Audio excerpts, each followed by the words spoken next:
Mesdames, Mesdemoiselles et Messieurs, je vous salue. Bienvenue sur H-Live dans cette émission que vous connaissez maintenant par cœur. C'est votre émission Transparence.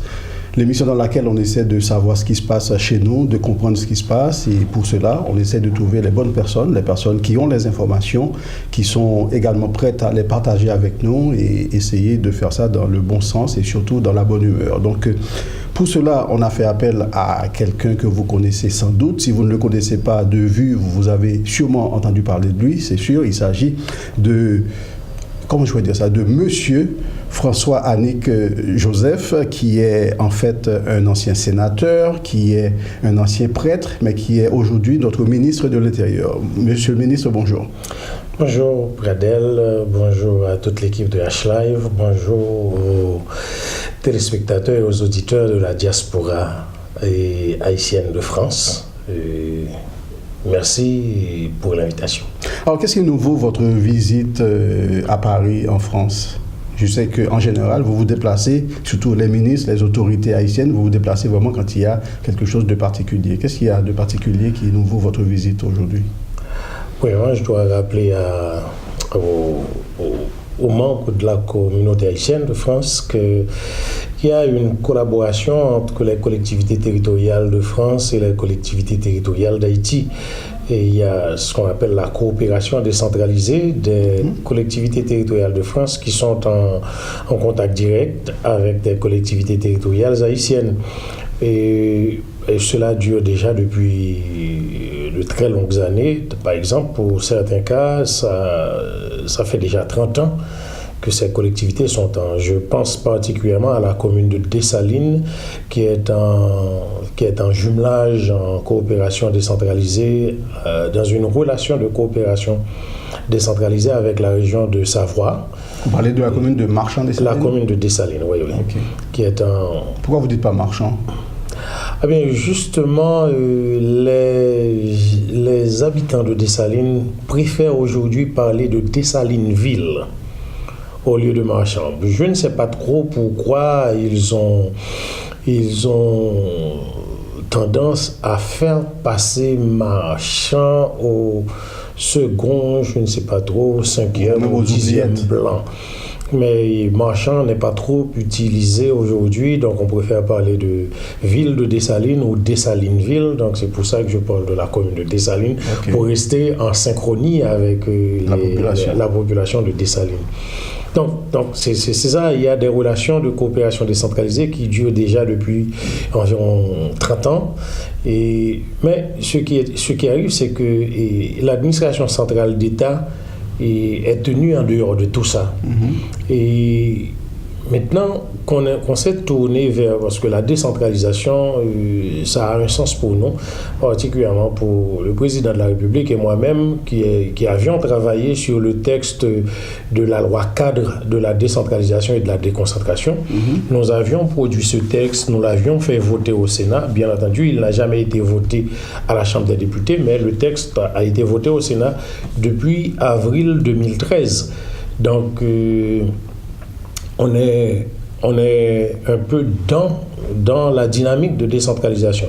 Et maintenant que le sénateur Jocelyn Privert est devenu président de la République et le sénateur François Annick Joseph est devenu ministre de l'Intérieur, vous comprenez bien qu'il y a une nouvelle impulsion qui est donnée à la question de la décentralisation. Et c'est pour ça qu'on s'intéresse à la formation d'agents municipaux et pour qu'il y ait une administration municipale décentralisée, il faut que les agents soient formés et qu'ils connaissent leur métier et puis qu'il y ait la possibilité de continuer au-delà du mandat d'un maire ou d'un conseil municipal. Parce que ce qui arrive en Haïti, c'est que à chaque renouvellement du conseil municipal, le nouveau conseil, il révoque tout le monde, il renvoie tout le monde et vient avec de nouveaux employés.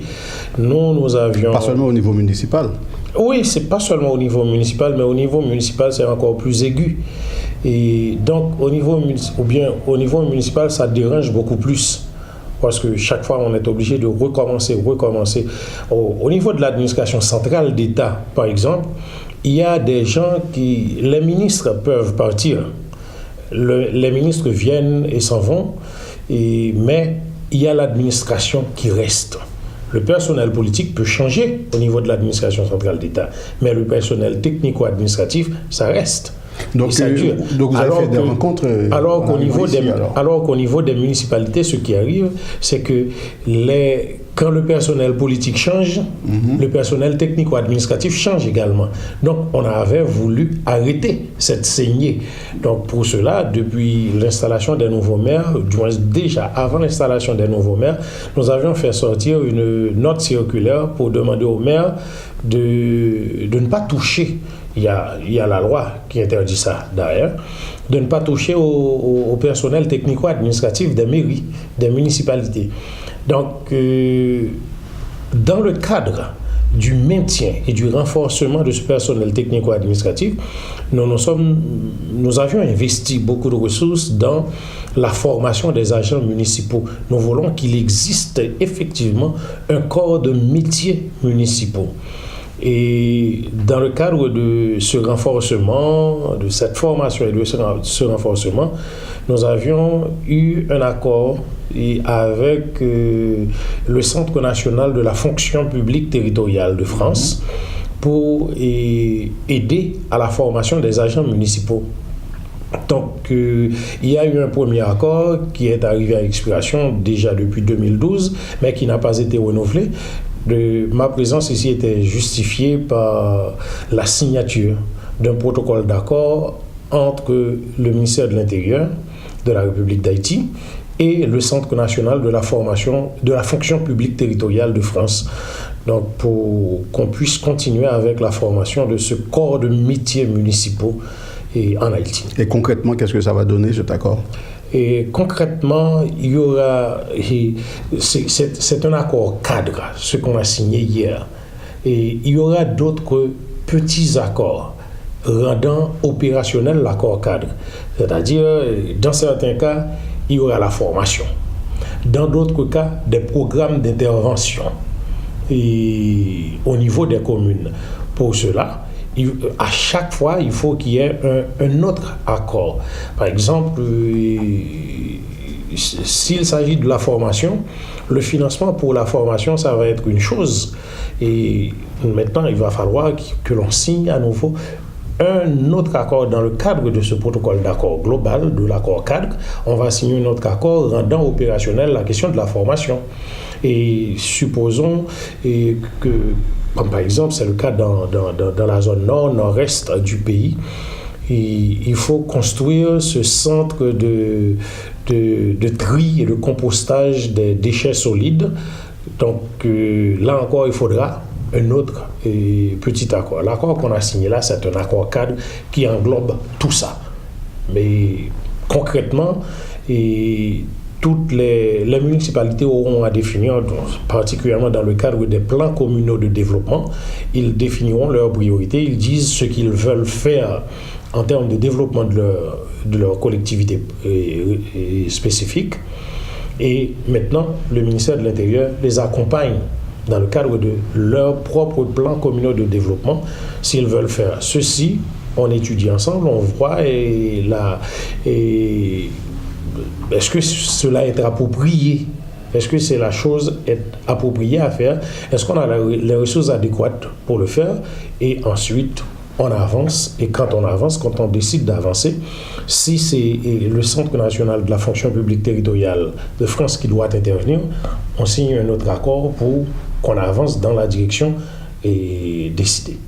Alors, on l'a dit effectivement en prélude, vous êtes prêtre, en tout cas vous étiez prêtre.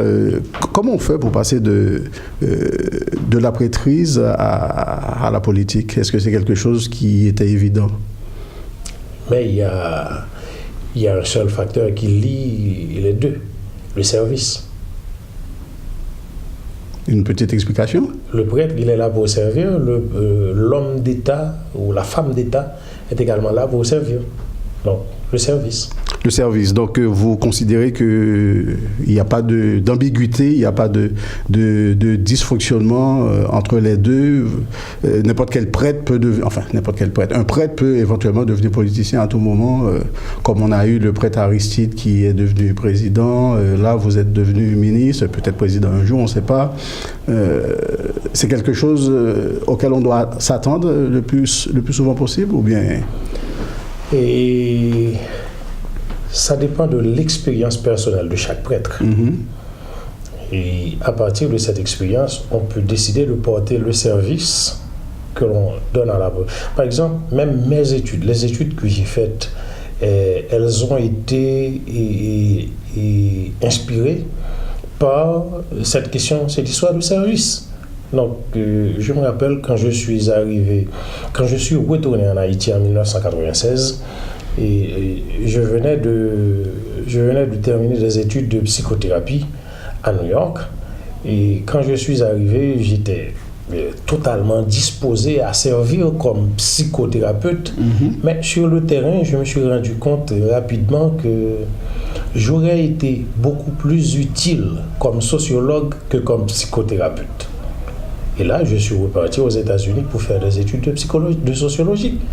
Donc, et d'ailleurs, vous êtes professeur de sociologie à l'UPAG. Et j'étais à l'UPAG. Maintenant, je suis à la faculté de médecine de l'Université d'État d'Haïti. Ok. Et parlez-nous un petit peu de votre expérience au Sénat, puisque vous étiez sénateur il n'y a pas très longtemps. Et est-ce que vous considérez que tous les gens qui sont au Sénat sont intellectuellement qualifiés, ou bien vous pensez qu'il y a des lacunes quelque part? Je me garderai de me prononcer sur ça parce qu'ils ne sont pas mes étudiants. Donc, pour mes étudiants, bien que vous ayez un de vos étudiants qui soit député. Il me semble. Oui, il y en a qui étaient devenus députés et il y en a qui sont devenus maires également. Donc ils sont un peu partout dans l'administration publique et dans le personnel politique de l'État haïtien. Donc ils sont un peu partout. Pourtant, vous estimez que ces jeunes ne sont pas encore suffisamment expérimentés pour faire l'expérience de telles fonctions. Pour qu'ils soient expérimentés, il faut qu'ils fassent l'expérience. Donc, et à un certain moment, et si l'on regarde mon cabinet comme ministre, on n'y trouvera que des jeunes. Et certainement, ils font des erreurs. Mais ils ont droit à l'erreur. Ils ont droit à l'erreur. S'ils n'en font pas, comment apprendront-ils jamais? Et quand ils font des erreurs, moi, je les appelle à mon bureau. Ils viennent et je leur dis, tu vois, tu as fait ceci ou cela et je ne sais pas. Si tu m'expliques, je vais essayer de comprendre. Mais si tu m'expliques pourquoi tu as fait ceci ou cela et quelle était la logique derrière tout ça. Et quand ils m'expliquent, je leur dis, et moi, à ta place, j'aurais fait d'une autre manière parce que j'ai eu cette expérience avant qui me permet de comprendre que si je fais comme ça, c'est mieux. Donc, eux, ils apprennent de mon expérience, mais ils font leur propre expérience.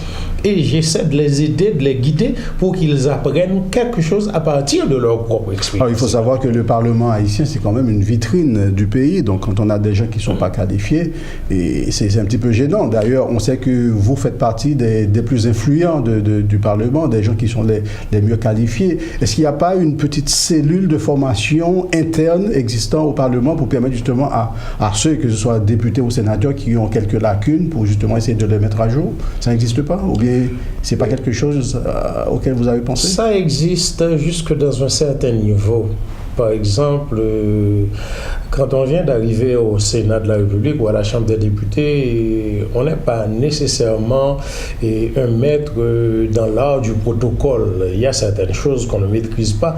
Donc cela, on vous l'apprend carrément. Donc, mais il y a d'autres choses. Ça dépend de la personne. Elle doit pouvoir être en mesure de juger si elle a les outils requis pour faire son travail ou si elle ne les a pas. Donc, je n'arrête pas de me former moi-même. Je ne crois pas que je suis formé une fois pour toutes.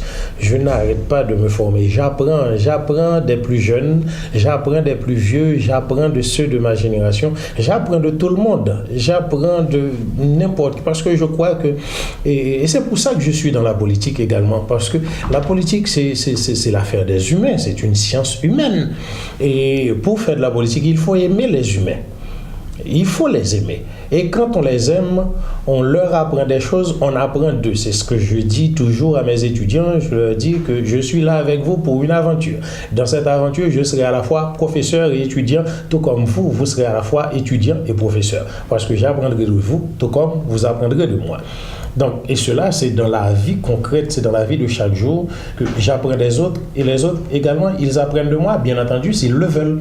Mais moi, comme je le veux toujours, j'apprends des autres. Et le sénateur ou le député qui arrive, c'est à lui de savoir s'il a les outils requis pour sa fonction de sénateur ou de député. S'il ne les a pas, qu'il apprenne des autres sénateurs, qu'il apprenne des autres députés, qu'il apprenne des autres fonctionnaires du Parlement, qu'il apprenne de n'importe quoi. Parce que j'ai eu la chance d'avoir des rencontres, parce que j'étais président de la section haïtienne de l'APF, l'Assemblée parlementaire de la francophonie.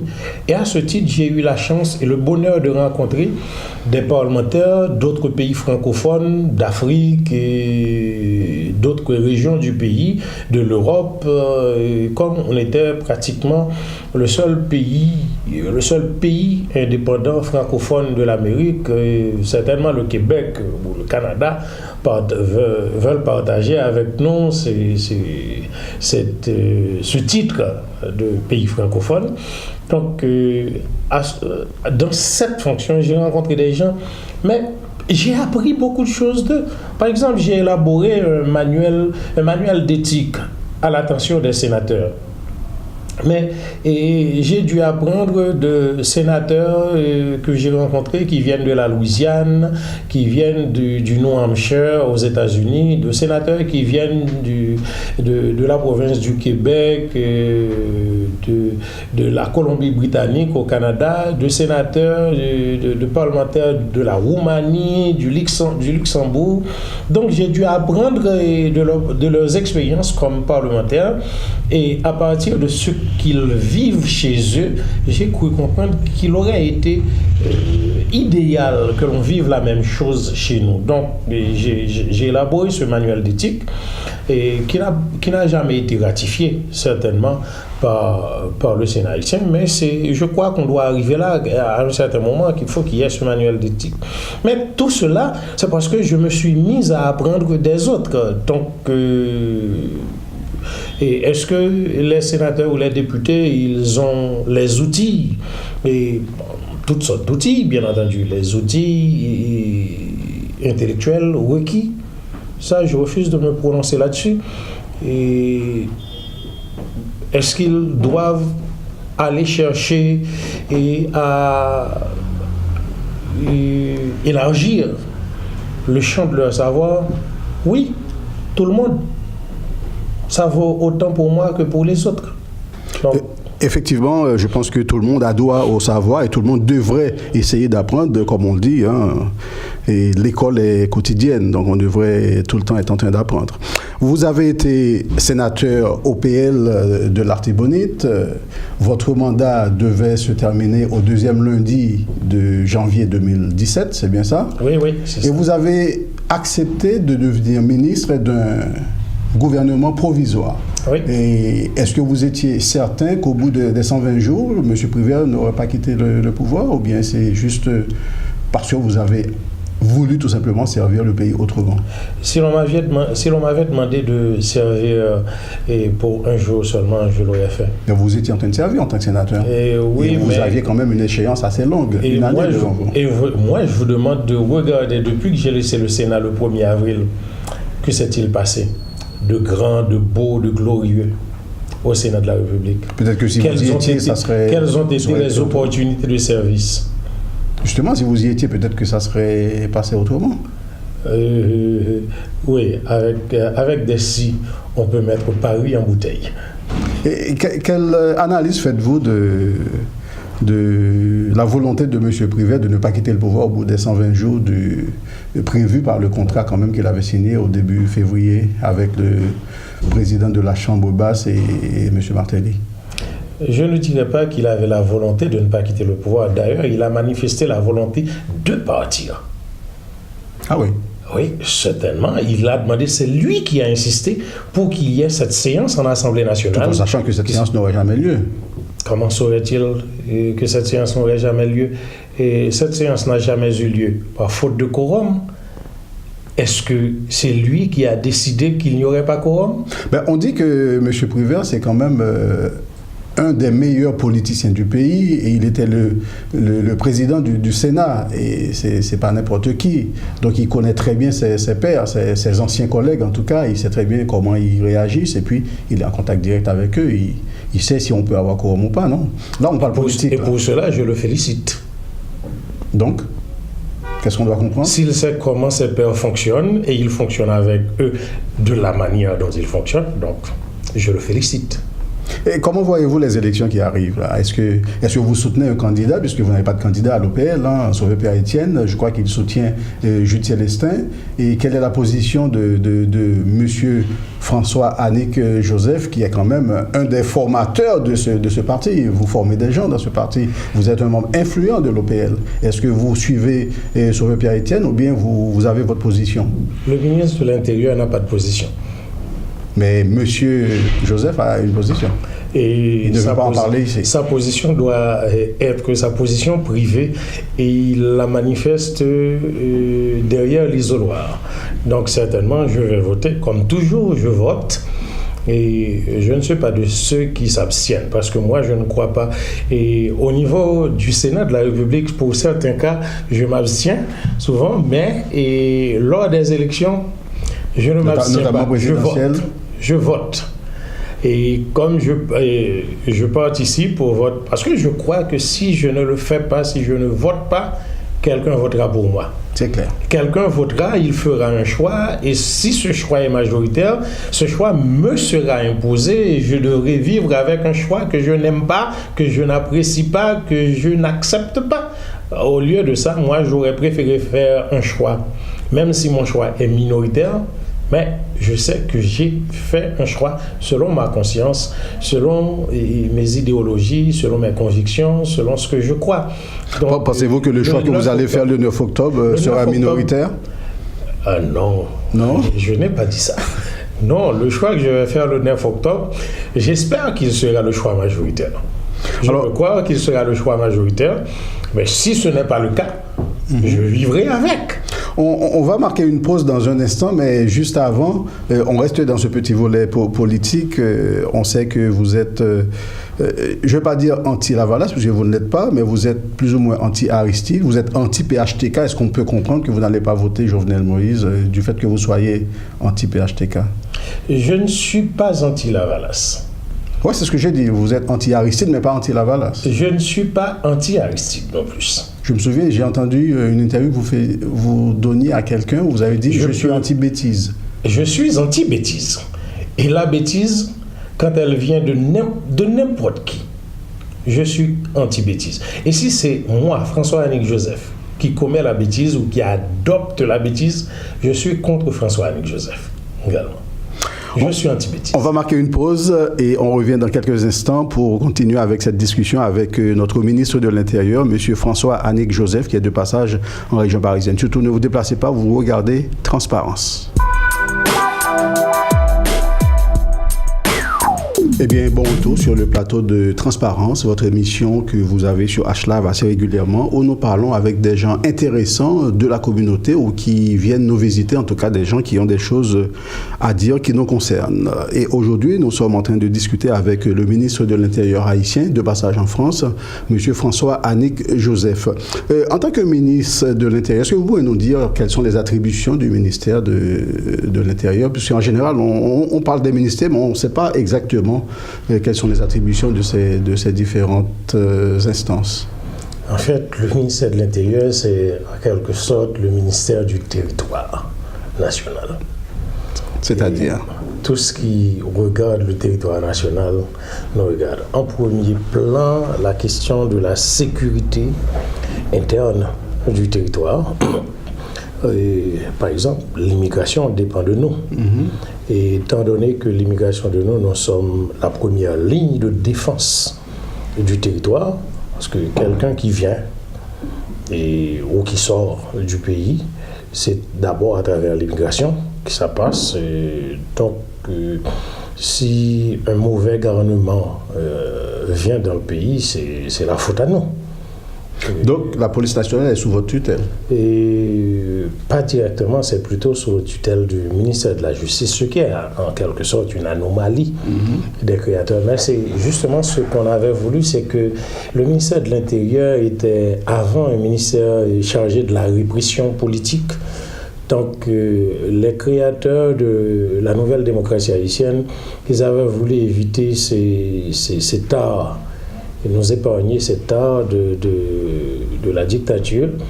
Et puis, ils voulaient enlever certains pouvoirs au ministère de l'Intérieur, et comme par exemple cette capacité de répression politique. Donc, pour cela, le ministère et la police nationale a été mise sous les ordres du ministère de la Justice. Cependant, le ministre de l'Intérieur est le deuxième vice-président du Conseil supérieur de la police nationale. Quand même, il participe à la gestion de la police nationale.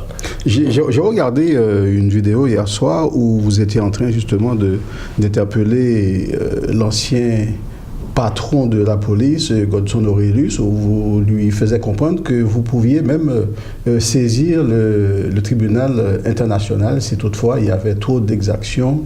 Vous alliez faire analyser les liquides avec lesquels ils aspergeaient le public. Quelle est votre position maintenant par rapport à toutes ces choses, puisque vous êtes quand même ministre maintenant? Vous n'êtes plus parlementaire. Je garde ma position initiale. On est contre l'usage excessif de la force. Et quand on est, surtout pas pour des raisons politiques, certainement il n'y a pas eu de grandes manifestations contre le pouvoir, contre le gouvernement bourgeois. On n'a pas eu à faire l'expérience de ça. Mais il y a eu de petites manifestations. Et, par exemple, une dizaine ou une vingtaine de gens qui font une manifestation soit devant un ministère, par exemple. Et quand cela arrive, on fait des manifestations devant le ministère de l'Intérieur. Moi, je prends plaisir à sortir généralement pour aller voir les manifestants, leur parler, et s'il le faut, les inviter à mon bureau pour une discussion ou bien à la salle de conférence. Et ça, je le fais souvent. Et je vais la voir, je n'appelle pas la police. Ok. Oui. Mais vous ne courez pas de risque dans ce sens? Ah oui, bien, le risque, on en court toujours. Et d'ailleurs, moi, je vis ma vie dangereusement. Et c'est peut-être un choix, mais je ne crois pas que je déteste ce choix. Et donc, pour moi, ce qui importe, c'est quand vous faites confiance aux gens, ils le voient. Ils remarquent ça dans votre relation avec eux. Ils voient que vous leur faites confiance. Et immédiatement, ils vous font confiance également. Donc, quand il y a, par exemple, la semaine dernière, on a eu un groupe de jeunes qui manifestaient. Il s'appelle Opération Jeunesse Révoltée. Donc, le titre, c'est intéressant parce que ce qui m'arrive, moi, c'est que malgré mes 55 ans, je n'ai pas quitté ma jeunesse, ou bien ma jeunesse ne m'a pas quitté. Et je porte encore ces idéaux de jeunes que je défendais et que je portais dans mon adolescence. Par exemple, j'ai commencé la militance politique à l'âge de 17 ans, c'était en avril 1979. Je n'avais que 17 ans quand j'ai commencé la militance politique et j'ai passé toute ma jeunesse dans ça. Donc, vous aviez posé une question tout à l'heure, s'il n'y a pas d'incohérence entre être prêtre et être homme d'État. Donc, vous comprenez que j'ai commencé la politique avant de devenir prêtre. Parce que je suis entré au séminaire à 20 ans. Vous aviez été ordonné en 90. En 1990, oui. Mais en 1979, déjà, j'avais commencé la militance politique. Je n'étais pas encore prêtre. Donc, ça veut dire que la prêtrise, elle est venue se greffer sur ma militance politique. Vous êtes connu pour les prises de position assez rigides, en tout cas, puisque je me souviens, en octobre 2013, vous avez parlé de hauts fonctionnaires de l'immigration et qu'on avait capturé à l'aéroport de Suriname avec une mallette de 3 millions de dollars quand même. Ils quittaient Haïti pour aller là-bas. Et c'est vous qui avez donné ce chiffre déjà. Et puis vous avez dit que c'était quelque chose d'hebdomadaire. Tous les week-ends, vous disiez, il y avait quand même ce genre de choses qui se faisaient. Est-ce que vous pensez que ça se fait encore? Mais où l'ont-ils trouvé? Maintenant, il n'y a pas. Et moi, je vais vous dire une chose. Et quand ce gouvernement est arrivé au pouvoir, et on a trouvé un pays, un État économiquement délabré. Et avec, pour les 4 premiers mois de l'exercice fiscal, un déficit budgétaire de 11,6 milliards de gourdes sur un budget de 120 milliards. Sur un budget annuel de 120 milliards, on avait déjà pour le premier tiers de l'exercice un déficit de 11,6 milliards de gourdes. Et à noter que, par exemple, un ministère comme celui de l'agriculture, il avait déjà son budget d'investissement épuisé jusqu'à hauteur de 85%. C'est-à-dire que 85% du budget d'investissement du ministère de l'Agriculture était déjà épuisé pour le premier tiers de l'exercice fiscal. Il y a une rubrique dans le budget qui s'appelle « Autre intervention publique ». Par exemple, je vais vous donner un exemple. Et on va détourner la route nationale numéro 3 qui passe par la ville de Hinche. On ne veut pas que la route passe à l'intérieur de la ville. On détourne autour de la ville et pour cela, la route va passer sur des territoires qui sont des propriétés privées. On doit dédommager ces propriétaires. Puisque cela n'était pas inclus dans le budget de construction de la route, l'État doit dédommager ces individus-là. Mais comment les dédommager? Il faut que ça soit inscrit dans le budget et cette rubrique s'appelle « Autre intervention publique ». Eh bien, ce budget et cette rubrique dans le budget qui s'appelle « Autre intervention publique » avait un crédit annuel de 1,3 milliard de gourdes. Et quand on est arrivé, seulement après le premier tiers de l'année de l'exercice fiscal, ce budget était déjà complètement épuisé, mais non seulement complètement épuisé, il y avait déjà un déficit de 300 millions sur cette rubrique seulement. C'est-à-dire, on avait dépensé 1,6 milliard de gourdes pour un budget et pour un crédit de 1,3 milliard. Donc, vous êtes en train de me dire, grâce à ce déficit, il n'y aurait plus d'argent pour que les gens puissent partir avec... Je ne suis pas en train de vous dire, grâce à ce déficit, il n'y aura pas de gens. Et je veux vous dire plutôt, grâce à l'intégrité des gens qui forment ce gouvernement, il n'y aura pas de fuite hebdomadaire de capitaux, de ressources et d'État vers d'autres cieux. Et moi, je vous dis également qu'il y a beaucoup plus d'informations concernant ce responsable de l'immigration qui transitait par Kingston. Et alors, on a en quelque sorte confondu Suriname et Kingston. Donc c'était Jamaïque, c'était pas... Kingston, c'est Jamaïque. C'est là qu'on lui a mis la main au collet. Mais l'argent partait de Suriname. Et qu'est-ce que Haïti a à voir là-dedans, non? Qu'est-ce que Haïti a à voir là-dedans?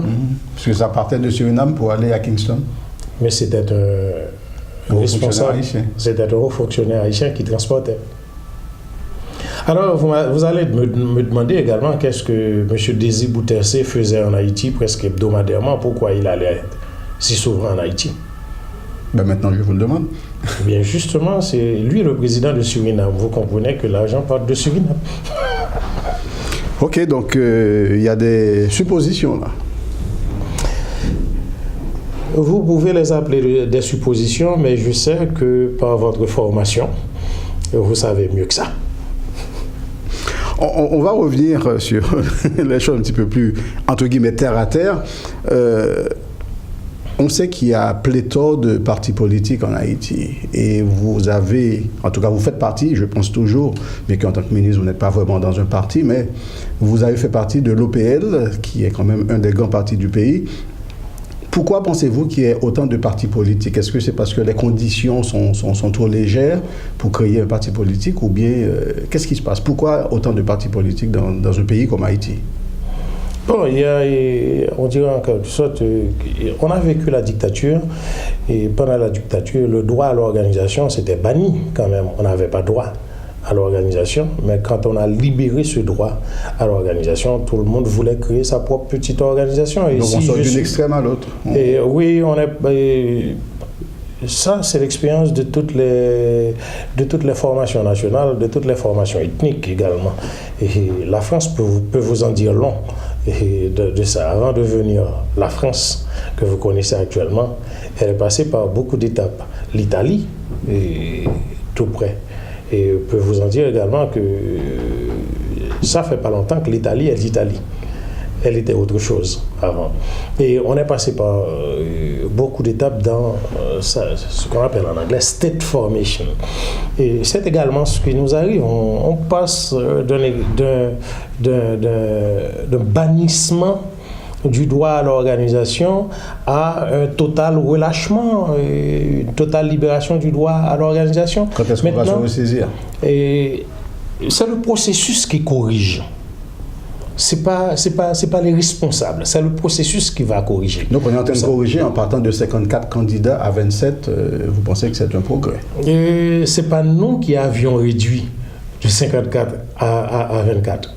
C'est le système, c'est le fonctionnement régulier. Ils ont remarqué également, les candidats, ils ont remarqué qu'ils n'ont pas d'argent pour financer la campagne électorale. Ce qui est marrant, c'est que le gars qui était dernier, il est toujours là. Oui. On ne sait jamais si l'État va financer. Donc, il sera là.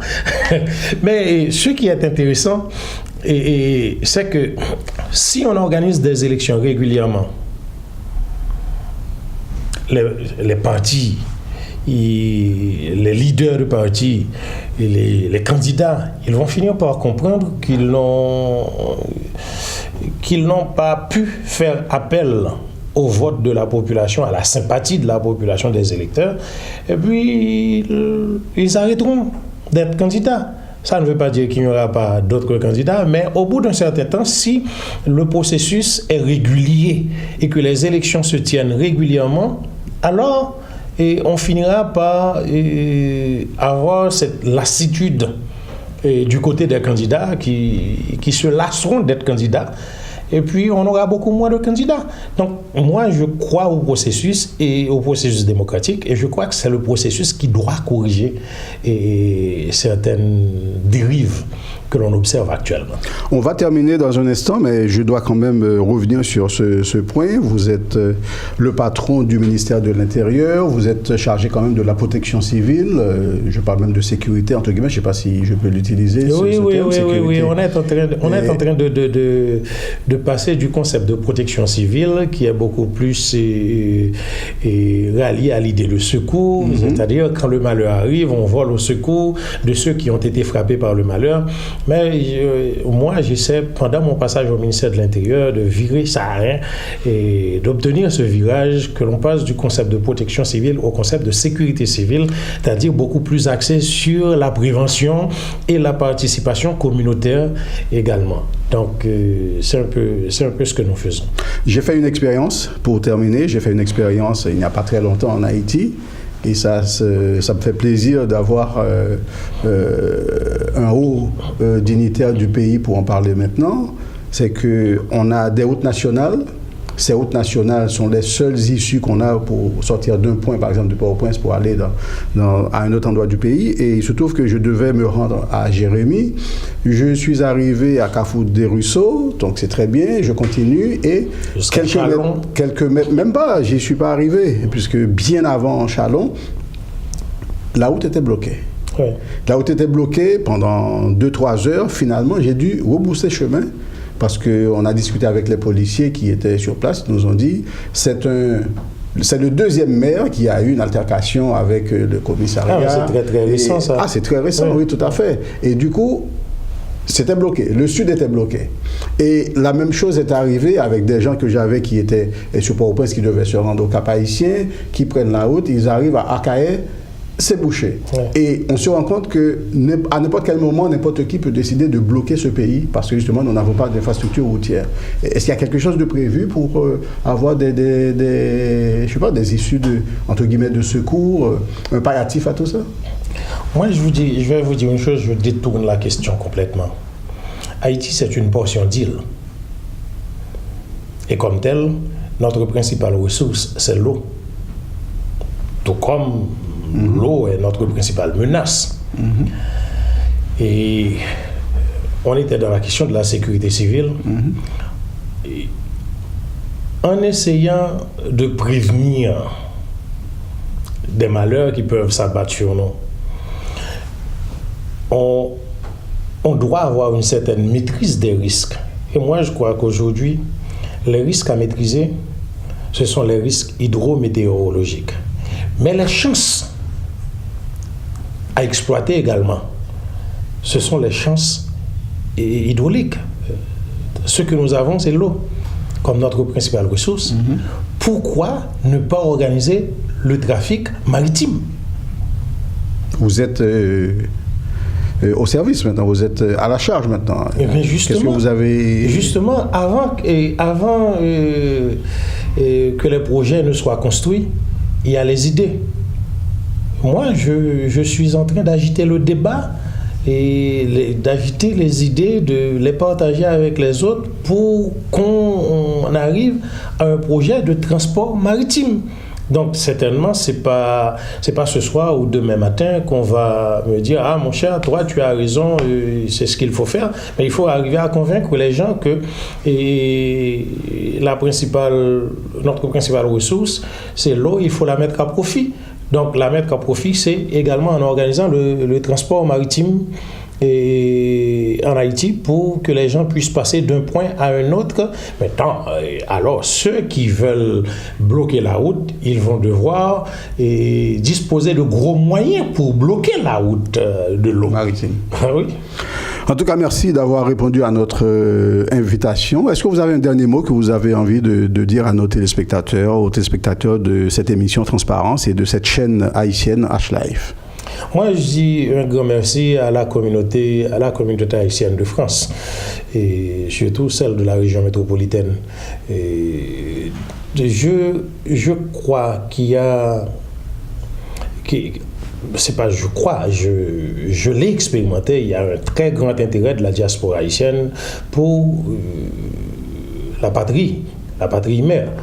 Donc, moi, j'aurais bien aimé, puisqu'on était dans le cadre des idées, on propose des idées, on débat ces idées jusqu'à ce qu'elles deviennent projets. Et ces projets deviendront réalisation après. Maintenant, je parlais dernièrement, j'ai eu une rencontre avec l'ancien secrétaire d'État à la production animale, M. Michel Chancy, qui m'a passé des chiffres et j'ai été étonné. Par exemple, le marché bovin en Haïti, qui est un marché de 280 millions de dollars américains, donc je crois que ça pourrait être intéressant comme espace d'investissement pour la diaspora. Et dire que l'élevage bovin n'est pas totalement organisé, structuré en Haïti, c'est quelque chose qui se fait sur le tas. Je dirais que c'est un élevage artisanal. Et si on devait passer au stade industriel, faire un élevage de type industriel en produisant, disons seulement 500 bœufs pour le marché haïtien et peut-être également pour l'exportation. Ça, c'est un appel. Ah oui, c'est un appel. Parce que ce que je veux dire, c'est que la diaspora, globalement, d'Amérique du Nord, d'Amérique du Sud, et de la Caraïbe, d'Europe, transfère sur Haïti chaque année environ 3 milliards de dollars américains. 3 milliards, c'est plus que toute l'aide internationale. C'est clair. Mais vous savez ce qui arrive avec ces transferts d'argent sur Haïti? c'est que l'argent ne fait que transiter par Haïti pour retourner vers les pays de départ, d'origine. Pourquoi ? Parce qu'on envoie de l'argent à son cousin, à sa tante, à ses parents qui sont en Haïti. Et qu'est-ce qu'ils font avec cet argent ? Ils achètent du riz, de l'huile, du pois et des choses pour la consommation. Et ce sont des choses qui ont été importées. Voilà, des choses qui ont été importées. C'est-à-dire que celui qui importe, il a besoin de dollars pour payer ses importations. Et ces dollars, qu'est-ce qu'il fait ? Il les achète sur le marché haïtien. Et les dollars qui portent de la diaspora qui rentrent en Haïti, ils sont rapidement achetés et ils retournent vers le pays d'origine. Donc, moi, je dis que la diaspora pourrait faire mieux que ça. Transférer des fonds, c'est bien, mais on peut faire mieux. Faire mieux, c'est investir en Haïti. Et c'est pour ça que je donne un espace, je suggère un espace où on pourrait investir. Par exemple, la production bovine en Haïti. Ça pourrait aider à créer des milliers d'emplois et à rendre disponibles des protéines pour nos enfants avec cette viande de bœuf. Et également, et cet argent qu'on investit en Haïti, on serait assuré que cet argent-là reste en Haïti pour produire de la richesse en Haïti. Cette richesse sera éventuellement partagée par des programmes de politique publique qui sortiront en Haïti. Parce que moi, j'ai eu des rencontres avec des instances internationales, par exemple, la Banque mondiale. On a eu beaucoup de rencontres parce que la Banque mondiale a des programmes avec le ministère de l'Intérieur. On a eu beaucoup de rencontres avec les responsables de la Banque mondiale en Haïti. Ils parlent de réduction de la pauvreté. Moi, je ne veux pas de réduction de la pauvreté. Je veux création de richesse. Quand on parle de réduction de la pauvreté, ce qu'on veut nous dire, c'est que la pauvreté, elle sera toujours là, mais on la réduira. Elle sera réduite, mais elle sera toujours là. Je ne veux pas que la pauvreté soit là. Je veux que la richesse soit là. Je veux qu'on crée la richesse. Pas seulement réduire la pauvreté. Ça, c'est trop minimaliste. Je veux pas que seulement on réduise la pauvreté. Il faut plutôt créer la richesse. Et que cette richesse soit redistribuée au niveau du pays pour que Haïti sorte de l'ornière du prisme de la pauvreté pour entrer dans le salon de la richesse. Évidemment, on aurait pu continuer pendant longtemps parce que avec vous, la discussion est toujours très très intéressante. Il y a une question que je voulais vous poser. J'ai pas trop osé la poser, mais je ne sais pas si j'ai 2 minutes encore pour la poser. Cette question, elle est simple. Parmi vos remarques, parmi vos critiques également, quand vous étiez sénateur, vous avez dit que quasiment dans tous les ministères haïtiens, on trouve plein d'étrangers. Donc Haïti n'est pas vraiment un pays indépendant. Parce que ces étrangers sont là, soit en tant que techniciens, en tant que consultants, etc. Est-ce qu'on ne trouve pas d'étrangers au ministère de l'Intérieur en ce moment ? Je ne les ai pas vus depuis que je suis arrivé. Pas du tout. Alors, aucun technicien, aucun consultant. Il y a un organisme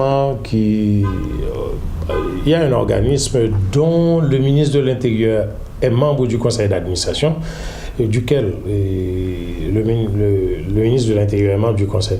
Moi, j'ai vu un étranger, c'est un Français, qui travaille avec cet organisme. Mais c'est un organisme pratiquement qui dépend de la primature.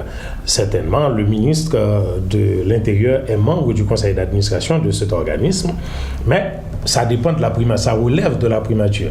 J'ai vu vraiment au cours des réunions, j'ai vu qu'il y a un étranger dans cet organisme. Par exemple, on participe également au conseil de la police. Il n'y a pas d'étrangers là. Et il y a des étrangers qui coopèrent avec le ministère de l'Intérieur. Mais ils sont dans leurs entités et nous sommes dans nos entités. Donc, nous n'avons pas de consultants. Nos consultants, ils sont haïtiens. Alors, quand je dis haïtiens, ils peuvent détenir une autre nationalité. Ce n'est pas ça qui nous intéresse. Mais ce qui nous intéresse, c'est que d'abord, ils sont haïtiens. Suivant l'article 11 de la Constitution, ils sont nés d'un parent, au moins un parent, haïtiens au moment de la naissance. On a signé hier un protocole d'accord, mais c'est avec des étrangers, avec le Centre national de la fonction publique territoriale de France. Mais c'est des étrangers. Mais il n'y en a pas du tout au ministère de l'Intérieur qui soit payé par l'État haïtien. Non. Cependant, on trouve des gens qui sont embauchés dans des programmes hébergés par le ministère de l'Intérieur. Je dis bien des programmes hébergés par le ministère de l'Intérieur et qui sont embauchés par une entité étrangère ou qui sont payés par une entité étrangère. Mais ce n'est pas des étrangers qui sont payés par l'État haïtien. Merci beaucoup, Monsieur le ministre de l'Intérieur, Monsieur François Annick Joseph. C'est un plaisir de vous avoir dans cette émission Transparence sur H-Live. J'espère que nous aurons l'occasion de parler d'autres choses une prochaine fois. En tout cas, c'est un plaisir pour nous de vous avoir sur notre plateau. Merci encore et à très très bientôt. Merci à toute l'équipe de H-Live, merci à la communauté haïtienne de la diaspora, particulièrement la diaspora de France. Merci à chacun et à tous. À bientôt. Voilà, donc c'est une émission qui a été conçue et présentée par Pradel Saint-Fleur. Le réalisateur, c'est notre ami Mika ND. Et puis un grand même des remerciements à l'ambassade d'Haïti, à Louise Mesadu, à Gary Assad, à Venise Fiat, à Nathalie Atou et à toute l'équipe. Encore une fois, c'est un plaisir de vous avoir avec nous. À bientôt.